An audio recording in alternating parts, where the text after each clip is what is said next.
Halo, selamat datang di channel Tangan Guru. Kali ini kita akan membahas topik 5 pretest, modul kedua, modul pedagogik. Soal nomor 1. Peserta didik di sekolah selain berhak untuk mendapatkan pembelajaran yang bermutu dari setiap pendidik, tetapi juga berhak mendapatkan layanan bimbingan konseling. Layanan bimbing dan konseling adalah proses A. Pembelajaran yang berfokus pada akademik. B. Pembimbingan dan pengembangan individu untuk mencapai potensi yang maksimal. C. Pengawasan dan evaluasi kinerja peserta didik. D. Pelatihan dan pengembangan keterampilan peserta didik. E. Konseling yang berfokus pada penyelesaian masalah. Dan jawabannya adalah B. Pembimbingan dan pengembangan individu untuk mencapai potensi yang maksimal. Soal nomor 2. Apakah yang menjadi tujuan bimbingan dan konseling di sekolah dalam meningkatkan kemampuan peserta didik untuk menghadapi tantangan hidup? A. Meningkatkan prestasi akademik peserta didik. B. Mengembangkan potensi dan keterampilan peserta didik. C. Meningkatkan kesadaran diri dan kepercayaan diri peserta didik. D. Mengatasi masalah dan kesulitan peserta didik. E. Meningkatkan kemampuan peserta didik dalam menghadapi tantangan hidup dengan percaya diri. Dan jawabannya adalah E. Meningkatkan kemampuan peserta didik dalam menghadapi tantangan hidup dengan percaya diri. Soal nomor 3. Bagaimanakah prinsip inklusif dalam bimbingan dan konseling dapat memengaruhi hubungan antara konselor dengan peserta didik? A. Meningkatkan perbedaan antara konselor dengan peserta didik. B. Mengurangi kesadaran diri peserta didik.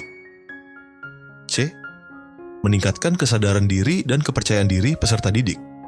D. Meningkatkan peran konselor sebagai otoritas. E. Mengabaikan perbedaan individu peserta didik. Dan jawabannya adalah C. Meningkatkan kesadaran diri dan kepercayaan diri peserta didik. Soal nomor 4. Seorang peserta didik sedang mengalami kesulitan dalam menentukan karir yang tepat. Tahapan apa yang harus dilakukan guru dalam pelaksanaan bimbingan dan konseling setelah memahami kebutuhan peserta didik? A. Mengidentifikasi masalah dan membuat rencana tindakan. B. Membangun hubungan dan memahami kebutuhan peserta didik. C. Memberikan informasi tentang berbagai karir dan membantu peserta didik menentukan karir yang tepat. D.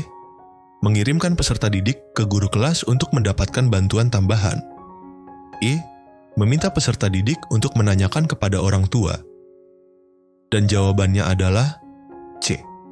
Memberikan informasi tentang berbagai karir dan membantu peserta didik menentukan karir yang tepat. Soal nomor 5. Seorang peserta didik mengalami kesulitan dalam belajar dan merasa tidak percaya diri, maka sebagai seorang konselor atau guru pendamping layanan bimbingan dan konseling, yang harus Anda lakukan adalah A. Memberikan pelajaran tambahan untuk meningkatkan kemampuan akademik peserta didik. B. Menggunakan pendekatan konseling yang berfokus pada penyelesaian masalah. C.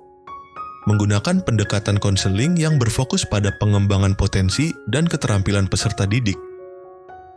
D.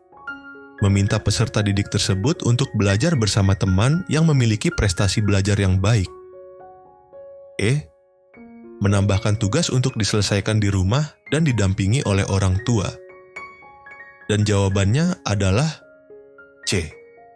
Menggunakan pendekatan konseling yang berfokus pada pengembangan potensi dan keterampilan peserta didik.